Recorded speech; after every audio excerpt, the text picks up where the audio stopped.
Hallelujah. Hallelujah. Hallelujah cyane. Hallelujah. Ndanezere kongera kubabona. I'm happy to see you once again.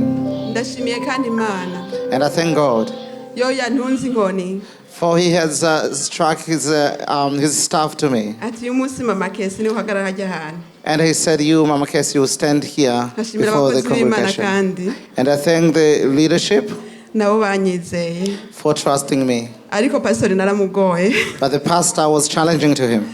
Ndatinya private message ya pastor. I usually don't like private message from the pastor. Yo ndayibonye mu kuyugurura mbanza kuja ahantu nkatuza umutima. Once I see it, I always hide somewhere and probably take a deep breath. Ego. Nagiye kumwishura haze umunsi n'amasaha arenze. I responded to the message after one day and a few hours. Ariko hari kubera ubwoba gusa. But that was because of fear. Ubwoba. Fear. Kuraba gusa izina ryiwe na message yiwe. Just looking at his name and the private message was so difficult for me to open it. Ariko Imana ni nziza. But God is good. Hallelujah. Hallelujah. Turagiye kuyaga ku majambo y'Imana. We are going to speak about the word of God. Amajambo y'Imana tugiye kuyagako. And the word of God which we are going to share. Ntabwo nja kure cyane y'icivugo canke ijambo twahawe y'uyu mwaka. I will not be further away from the theme of the year. Kwitwararika ubwami bw'Imana. To seek first the kingdom of the Lord. Hallelujah. Hallelujah. Ayo majambo turayasanga mu isezerano risha. These scriptures are written in the New Testament. Ndaza gusaba mwarimu. And I will ask the teacher. Araza kudusomera. He will read for us. Ariko reka mbanze nsenga Imana. But let me first pray. Urakoze Mana ndagushimiye. Thank you, Father, and I thank you. Uri mwiza. You are good. Kuko wabonye ku iki gihe mba mpagaze hano hantu. Because you saw that this season I should stand here before you.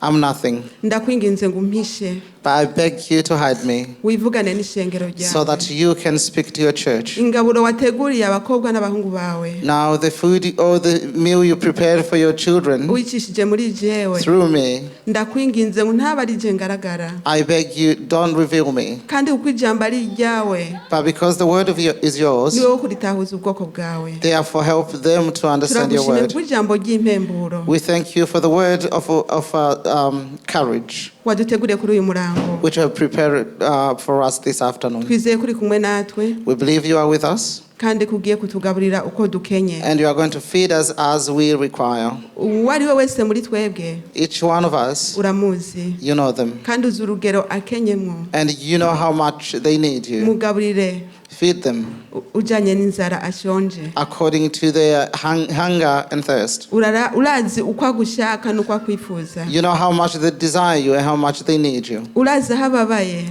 And you know how much they are suffering. Urazi hatikwije. You know where they are not covered. Reka tugusabe. Let's beg you. Muri kano kanya. That this hour. Nguvugane na buri wese. Speak with each one of us. In the name of Jesus. Amen. Amen. Ndasaba mwarimu. I will ask the teacher. Aradusomera amajambo. To read the scriptures. Navuze ko tutajya kure cyane. I said that we will not go further away from the theme of this year. Ngomba tuvugane ku mugani Yesu yaciriye ishengero. I want to speak about the parable that Jesus gave to the church. Aho hari mu isezerano risha. That was in the new covenant. Aho Yesu yabayeho agendana n'abantu ababwira abigisha. When Jesus walked with people and teaching them and feeding them. Ijambo nahawe. The word which was given to me. Lili mu gitabo cya Matayo. It's found in the book of Matthew. Igice cyawo cya 13. Chapter 13. Turahera ku murongo wa mbere. Verse 1. Turageza 9. And stopping at verse 9. Umutwe w'ijambo ravuga ngo. And the title says. Umugani. The parable of a sower. Hallelujah. Amen. Mwarimu wacha dusomere. The teacher read for us in the name of Jesus. Kuri uwo munsi Yesu asohoka ava mu nzu yicara ku nkombe y'ikiyaga. Ishengero ryinshi rikoranira kuri we bimutera gutambukira mu bwato yicaramwo. Ishengero ryose rihagarara imusozi. Ababwira byinshi mu migani, aravuga ati umubibyi yasohoye imbuto. Akibiba zimwe zigwa iruhande y'amazi, inyoni ziraza zirazinobagura. Izindi zigwa ku rutare ahatari ivu ryinshi, zisha zimera vuba kuko atavu ryinshi ririho. Izuba rirashe ziraraba kuko atamizi zifise ziruma. Izindi zigwa mu mahwa, amahwa arakura arazinyoha. Izindi zigwa mu ivu ryiza, zihunda impeke, zimwe 100, izindi 60, izindi 30, bityo bityo. Uri n'amatwi niyumve. Amen. Amen. Amen. Amen. Aya n'amajambo mu yandi Imana yampaye tuza kuyagako. These are the words that God have given or put in my heart to speak with you. Muri make uyu mugani urisiguye.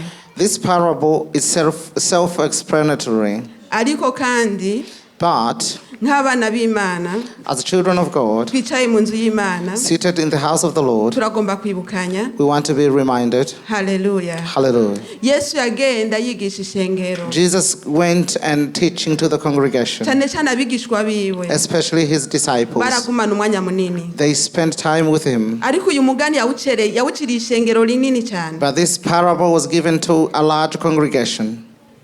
Arabaraba mu mitima. And he looked into their hearts. Kuko Yesu yarabihweza. Because Jesus would look deeper into the heart. Nubwo baba batavuze bamubwira icyo bashaka. Although they didn't speak what they wanted, wewe yarabaraba. he would perceive them. Akamenya ibyo bararikiye. And he would know what their desires are. Akamenya igituma bari muri mpande. And they would know why they're following him. Akamenya nimba bahari kugira ngo bamukurikire. And he would know whether they are there to follow him. Cyangwa nimba bahari kubw'imikate yari yaramenyeje kubaha. Or whether they are there for the bread which he normally gives to them. Cyangwa ko bahari kugira ngo bagende mu gakungero. Or whether they are there just to follow the crowd. Arabarabati. And he looked at them. Reka ndabigishe mu migani. And he said, let me teach to them kuko in ndabona abantu parables. babwira ntibokumva. Because even if I speak direct to them, they will not understand. Abantu babwira amajambo ndabwiye bayahindura ukundi. Even if I was to speak to them direct, the words which I will speak to them, they will change it in something else. Reka ndababwire mu migani. Let me speak to them in parables. Abemeye. And those who accept. Abari ngaha bakaba baje n'umutima ukunze kunyumva. Those who came with one heart to listen to me, baraza kunyumva. They will hear me. Yesu abaciriye umugani. And Jesus gave them a parable. A parable of a sower. Ubwo bwoko bune. These 4 different kinds of people. Twabonye ubwoko bune bw'ivu. 4 different types of soil. Izi mbuto zabibwemwo. Which were seeded.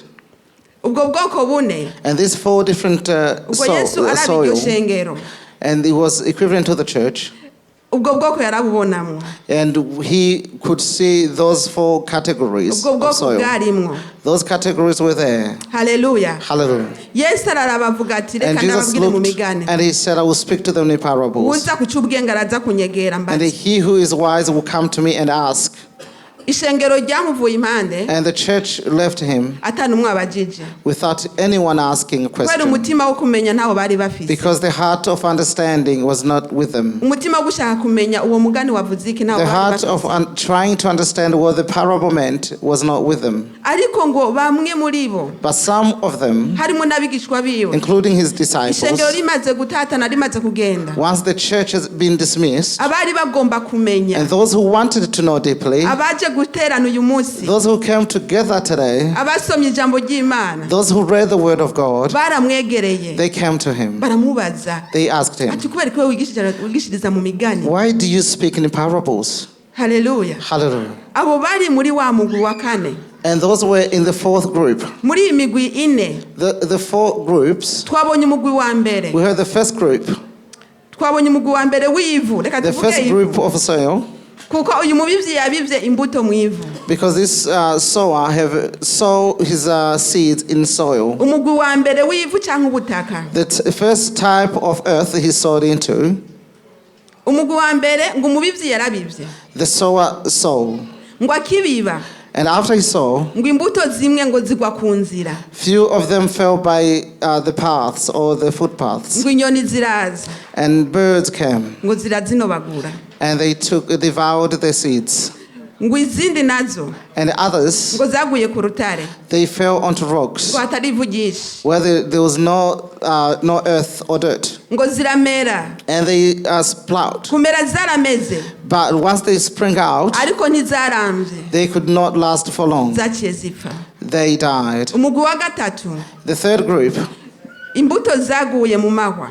they saw the seeds fell into thorns. amahwa mwese murayazi amera mu mashamba You know thorns where they grow in the wilderness. kandi usanga yarakuze ari ibintu bigera hejuru udashobora kubijamo. And sometimes they grow taller and you can't face them. ngo izo mbuto zaguye mu mahwa And those who fell into the thorns, ngo ayo mahwa arakura arazisumba those thorns grew taller and were taller than them. arazinyoha. And therefore they became thin. iyo uteye igiterwa munsi y'ibiti byinshi ntabwo gikura. Once you plant a plant under the shade, it will not grow. rero ngo izi mbuto zaguye mu mahwa These seeds who fell under the thorns, amahwa bariyakura and the thorns grew taller, za mbuto zirapfa. and they didn't have any sunlight to help them grow. The fourth group, ni umugwi w'imbuto zaguye mu ivu ryiza. it was a group of seeds that fell into good soil. izo mbuto ngo zarakuze And those seeds grew, ngo zirama impeke and they bear fruits. zirama imbuto nyinshi They bear a lot of fruit, ngo zimwe ijana some hundreds, izindi 60 others 60s, izindi 30 others 30s, izindi 20 others 20s, bityo so on. ngundi n'ugutwi niyumve. And those who have ear, letting them hear. haleluya. Hallelujah. uyu mugwi wa mbere wizaguye ku nzira The first group of those who fell on the streets, uyu reka ubu naho duhindure let's change them. iri vu rivugwa hano Now the first type of soil that is cyangwa ubu spoken butaka about, bwabibwemwo or perhaps the earth that was being sowed into, n'imitima yacu it is our hearts. n'imitima yacu. Our hearts. yesu amaze kwitegereza imitima y'ishengero ryari mu Once Jesus was looking into the hearts of those who were gathering around him, yabonyemo ubwo bwoko. he saw those different types of soils. haleluya. Hallelujah. ngo izo zaguye ku nzira And those who fell by the streets, inyoni zaraje the zirazinobagura birds came and devoured them. imbuto zirabibwa. And the seeds continue to be turi hano mu ishengero spread. ry'imana And we are here in the house ubutumwa of the Lord. buravugwa The scriptures or the word of God is spoken ariko about. kandi But ntitwiyobagize ko na satani nawe ashengerana natwe. don't take it for granted, because Satan also gathers with us. indirimbo ziravugwa hano Songs are sung here, umukozi w'imana ahagarara agasigura and the preacher will speak about those songs, ariko nta na kimwe cinjira mu mutima wawe. but nothing ever taken into Satani consideration, aratoragura. because Satan continued to rip away your acatoragura benefits.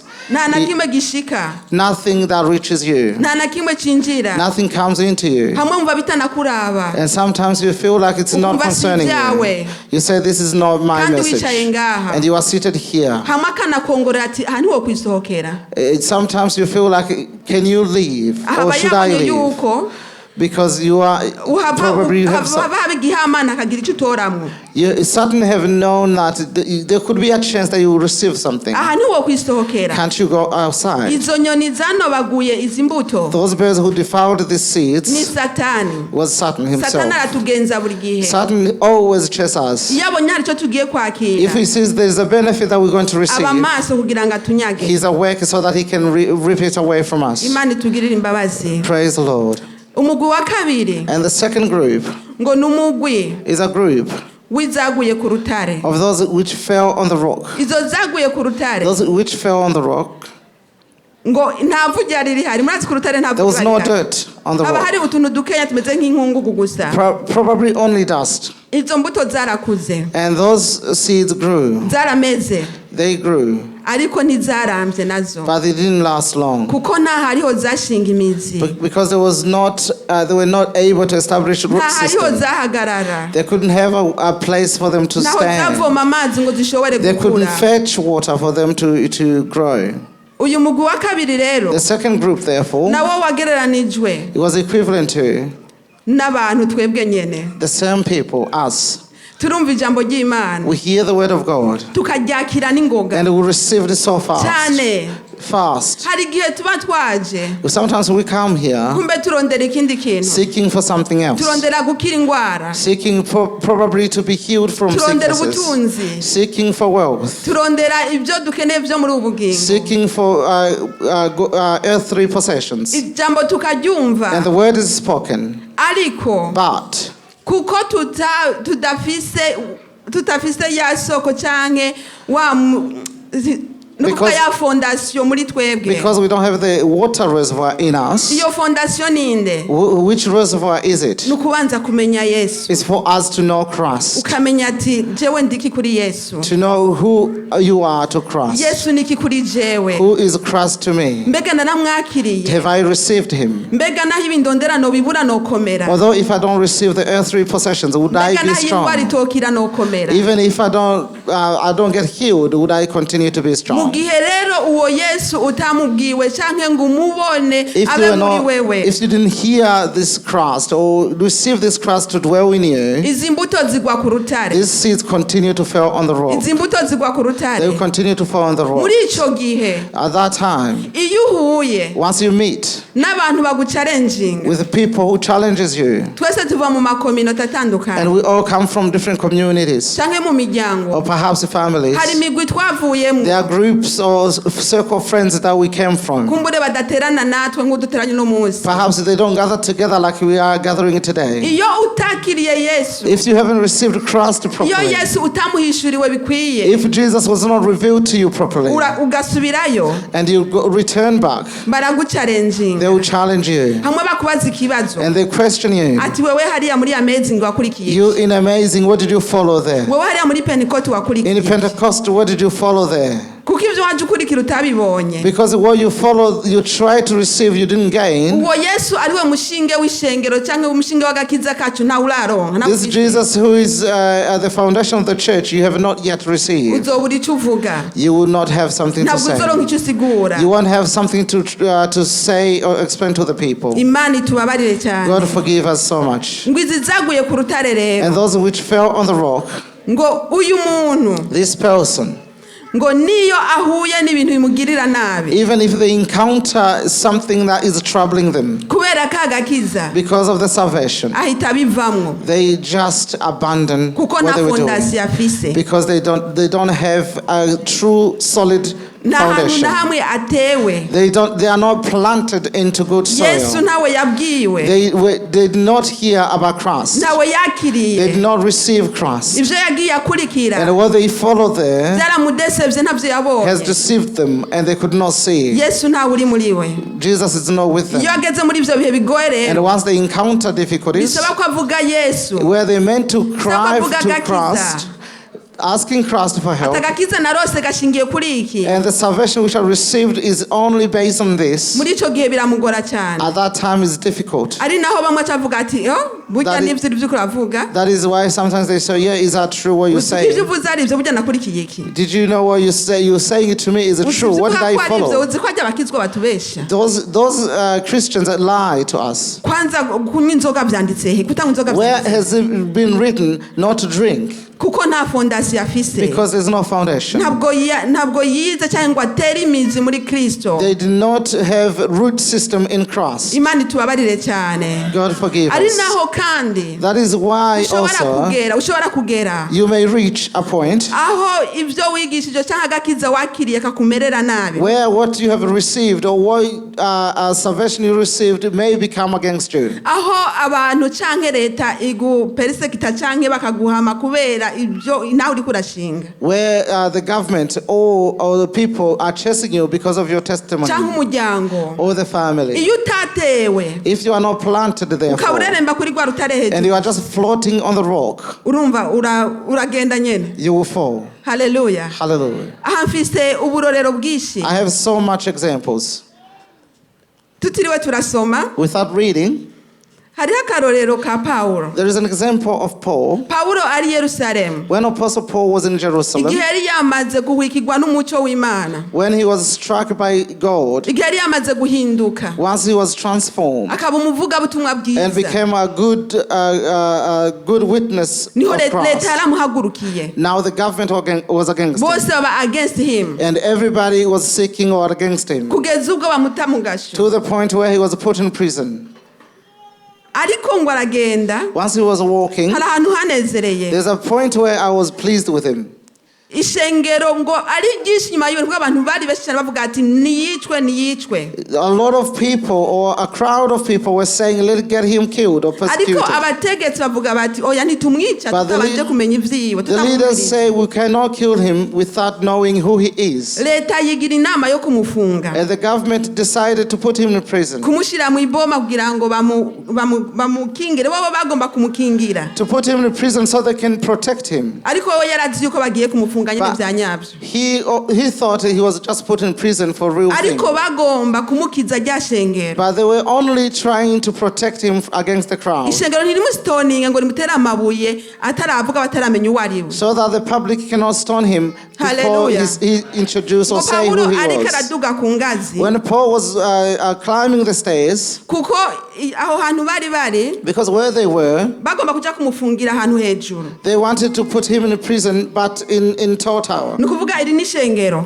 Meaning this is a church. muriko muramuhama Pawulo niyicwe. You are chasing Paul to be killed or persecuted. aduze ku ngazi gato. Once he climbed the ladder, niho yabwiye abariko abamujanye. those who were walking him to abakuru b'abasirikare bamutwaye the stairs, kumufunga. the chief leaders, ariko ku bw'itegeko ry'umurongozi yararongoye ico gihe. but because of the rule of the person who was leading at that bwari time, ubundi buryo bwo it kumukingira. was another way of protecting him. aravuga ati naho ngiye. He said, although I'm going, ati mwoma akanya gatoya. give me a chance. aravuga baramubwira ati ugomba kuvuga iki. And he said, what do you want to ati say? makanya ni minota ibiri. Just give me 2 minutes. arahindukira. And he turned around. arabwira He ishengero. told the congregation. aronka umwanya wo kubabwira aho yahuriye na He had Yesu. enough time to tell them where he nubwo encountered Christ. bamwe bari bafise ibihiri. Although others had abandi bafise amabuye. locks and others have ariko yaravuze ati logs. nubwo ngiye hariya But he said, although I'm going sinshobora there, kubasiga uko. I can never leave ntegereza you like kubabwira. that. I need to uyu tell Yesu to muriko you. murampora uwo ari we. The Jesus you are, uyu Yesu you are muriko muranziza uwo ari we. the Jesus aho twahuriye. you are trying to chase out of me, haleluya. where I nanje encountered nari him. muri mwebwe. Imagine if he was amongst nanje you. nahama abakozi b'Imana nka mwebwe. And I was also among the servants of God like you. atariko Yesu twarahuriye ku But nzira Jesus, I've z'Damasiko. met him when I ankorera was going to n'ibindi Damascus. murabizi ibyo yakoze. You know exactly what happened there. Hallelujah. atanshira mu biganza by'umukozi w'Imana And he put Ananiya. me in the hands of the servant of God, Ananias. avaho avuze And he spoke to me. ati ari ugupfa mfe. Whether I need to die, I shall namenye. die. Hallelujah. But I'm telling you and witnessing to you the Ibyo Jesus whom I byabaye know. uko. That happened like that. kubera Pawulo yari yamaze kwakira. Because Paul has only received, yari afise ijambo muri he we. had a word inside him. yari yaramaze kumenya Kristo ariko arakorera uwo ari He we. knew Christ to whom he was serving. ti naho bantwaye hariya. He said, although I'm taken up there, yaratwagiye kumunyonga. he was being taken to be atariko persecuted. ndababwira. But he said, I uwo tell you, Kristo namenye. the Christ whom I know. Hallelujah. Hallelujah. kuko yari yaramaze gushinga imizi. Because he have already established a root system. Hallelujah. Hallelujah. akarorero kagira kabiri. The second example, Stefano. Stephen, amabuye amuri hejuru. when the rocks was upon him, bariko baramwicisha amabuye. when they were stoning him to death, urupfu rubabaza cyane. and a very, very tragic iyo death. ataba yarashinzwe mu gakiza. If he was not planted truly in iyo ataba salvation, yaramenye Yesu ariko if arahogwa he uwo ari didn't know we. whom the Christ he was being hurt or Yari being persecuted kubyihakana. for, he would go and rebuke ariko Christ. barakubita ibuye. But they stoned him. akavuga ati hinga ndababwire And tuwo he Yesu said, nabonye. let me tell you the Jesus whom I encounter. ti yarabambwe ku musaraba. He was crucified on the cross. atubwira gatatu arazuka. And the third day he was rose. ati He ninde wundi rose. yakoze ivyo. Who else who did je that? narababariwe. I was forgiven. irindi buye. And another akaba stone. hinga ndababwira n'ibindi And ngo he said, let me tell you more. I haven't kugeza finished yet. hacikana. Until he kuko died. yari atewe. Because he was planted, yaramaze gushika ahantu he has reached a certain point avuga ati ari gupfa mfe where he said, even if I die, hari Yesu namenye. there is Christ whom I know. Hallelujah. Hallelujah. Ntiyari ku rutare hejuru kwibuye. He was not just floating on the rock. Oya, yarashinze imizi. He was deep into the soil. Yarashinze imizi. He was Hallelujah. into the soil. Hallelujah. Umugugira gatatu. And the third group, Naracha kumugugira gatatu. before I reach the third group, Nagomba mvugane n'abayufu. I want to speak with the youth, Abayufu. the young people. Muri ngaha mu ishengero. You are here in the church. Turabakunda cyane. We love you so much. Nukuri iyo mbonye abayufu numva ndyohewe Truly, once I cyane. see young people, I Mba feel numva happy. mwese twojana mu rugendo rumwe mukazana bariya bose bari I hanze. feel like we should go together and invite those friends from outside. Abayufu ni bake basoma Bibiliya. And young people, it's only few of you who read the Bible. Ariko kuko muza mu nzu But y'Imana. because you come in the house of the Lord, Reka basi muze muratoragura nibi. perhaps receive this, what we tell you. Nagomba ndabibutsa ikintu. Let me remind you. Abantu benshi turazi amakuru ya Shadraka na Meshaki na Abednego. Many people, or most of us, know about Meshach, Shadrach, and Abednego. Aba bana batatu These three young men, bajanywe i Babuloni. they were taken to Babylon. Ari abayufu nka mwebwe. They were young people just like Bari muri yourselves. 16, 18 like that. Probably between 16 and 18. Niho batwagwa i Babuloni. That's when they were taken to Igihe Babylon. ubwoko bw'Imana bwatwagwa i Babuloni. When the nation of God was taken as captive to Babylon. Bashitseyo.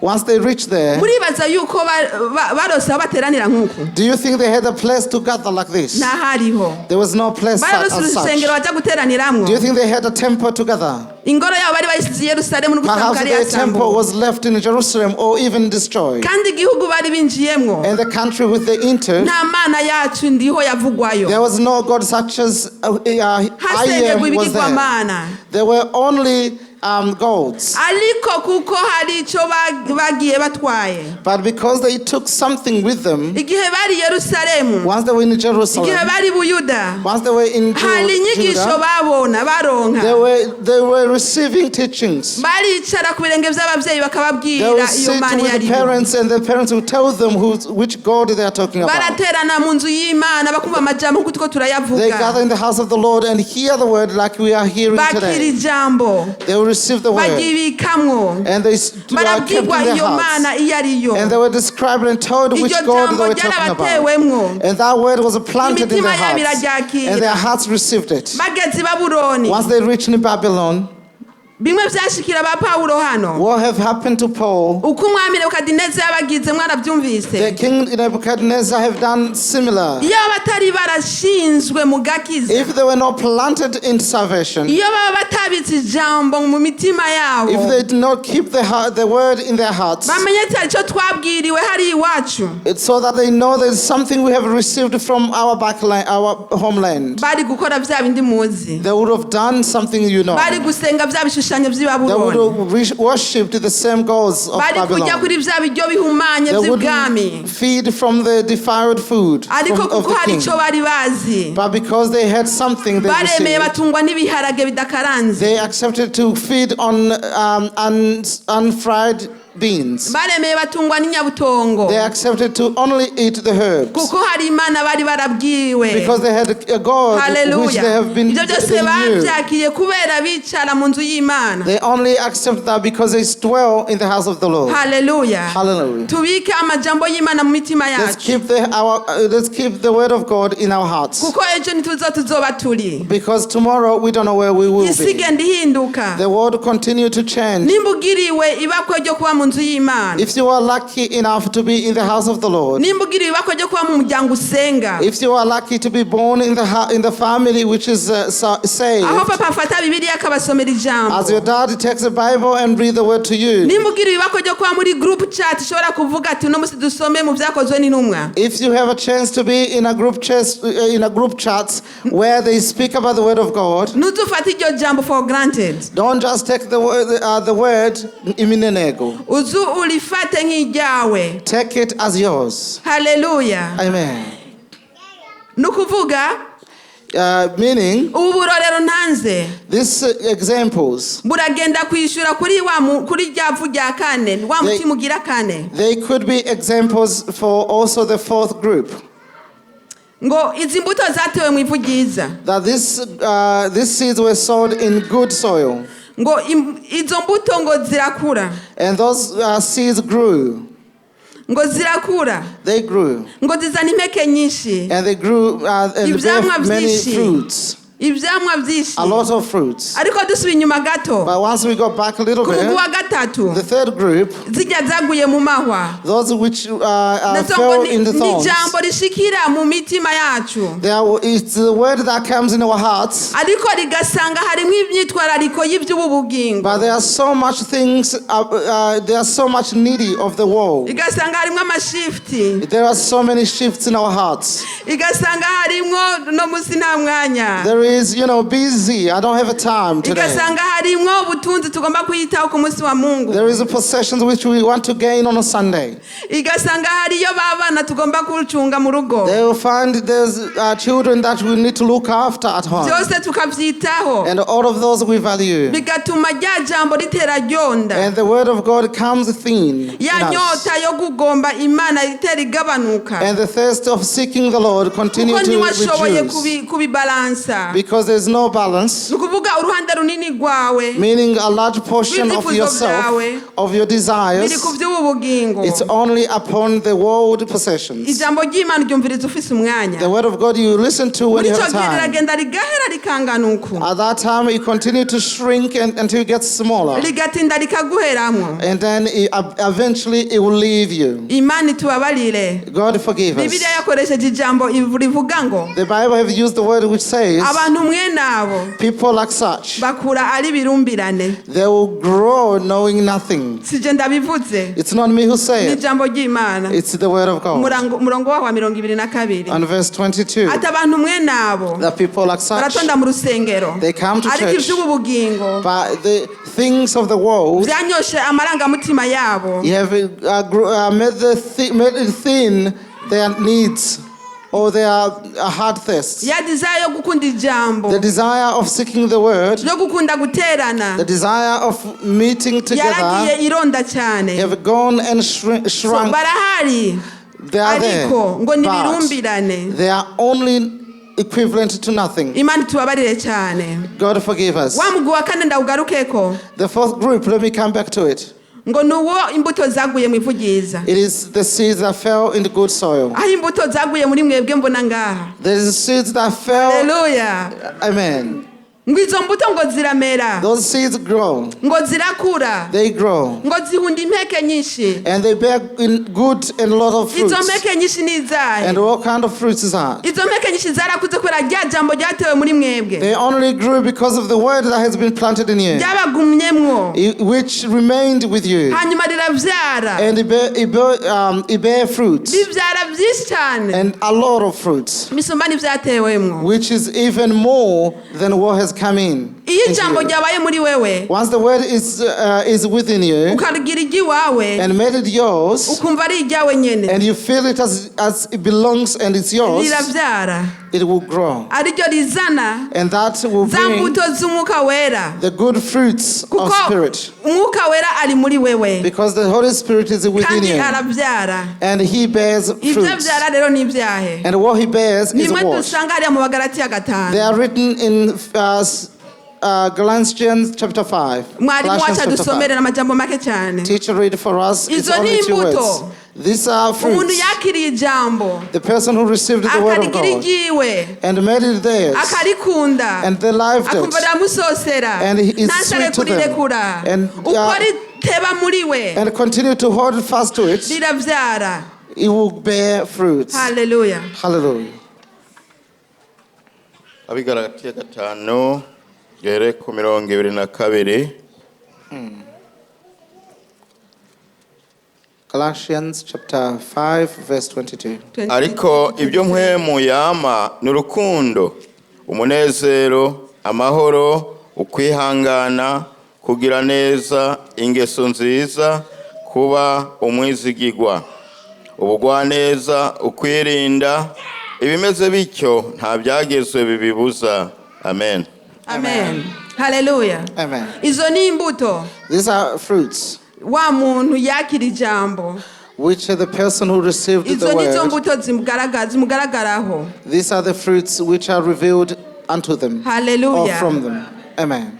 uguterana kuza mu nzu y'Imana to gather together in the house of the Lord. ni vyiza cyane. It's good.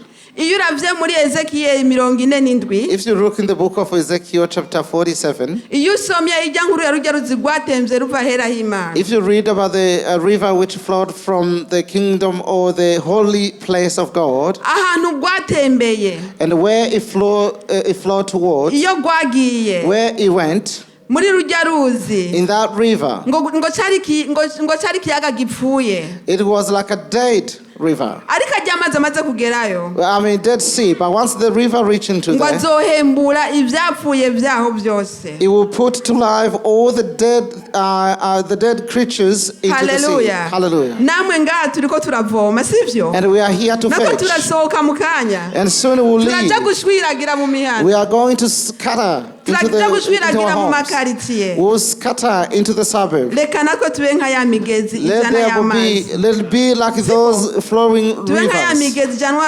itwara y'amazi, which takes a good and holy kuko water, twaratewe, because we have been planted. twarashinzwe mu We gakiza. have been planted in Rero salvation. ibituvamwo bigomba And what comes gushwiragira. out of our mouth Hallelujah. is supposed to Kandi aho scatter bizogera out. hose bizokiza. And wherever they reach, that should bless Hallelujah. and bring to life the Ibiti dead. ngo vyameze ngo ku nkengera y'urwo ruzi, And the trees that were planted near the river, ngo ibibabi vyaho and I tell you, its ngo leaves, bizoba ngo umuti ukiza, it will be a good medication, umuti uvura, a good medicine, rwa rukundo, a love, za mbabazi, the bwa forgiveness, bugwaneza, the kwa gentleness, gufashanya, the support, za mpanuro, the advice zizoza and gukiza counsel, abafise imitima ibabaye, going and reach those who are in sorrow, zizoza gufasha abashonje. those who will support Ati those who ibibabi vyo are kuri in ivyo needy. biti And bizoba umuti uvura. the leaves of the tree will become Hallelujah. Reka medicine. ibitwamukamwo bigira abo bikijije, Let the fruits we kuko bear twarashinzwe heal kare. others, because we have been planted. We have been Hallelujah. planted. Hallelujah. Imizi yacu iravoma mu gakiza, Our roots fetch from imizi yacu salvation. iravoma muri rwa ruzi ruva hera. Our roots fetch Aho hera from ni hehe? N'aha mu nzu a y'Imana, river flowing from ni holy mw'ijambo places, ry'Imana. which is the word of God. Hallelujah. Hallelujah. Imana itugirire God neza. forgive us. Sindabarambira cyane, I will not take time. nagomba nsabe, Let me ask.